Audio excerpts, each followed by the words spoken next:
వేదముఖులతోడ వేద ఘోషలతోడ విలసిల్లినట్టిది వేద భూమి.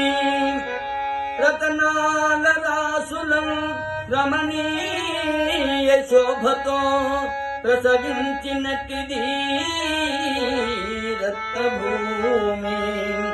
మిసమిసలాడిన పసిడి పంటలతో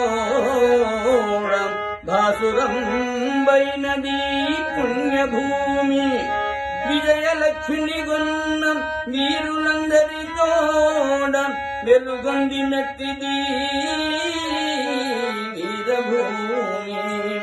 నిఖిల విఖ్యాత కవులకు నిలయ భూమి. సకల విజ్ఞాన ధనులకు జన్మభూమి.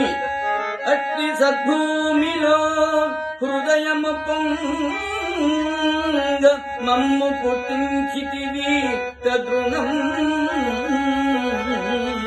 దీప వందనములు సేతుమో భరతమాత.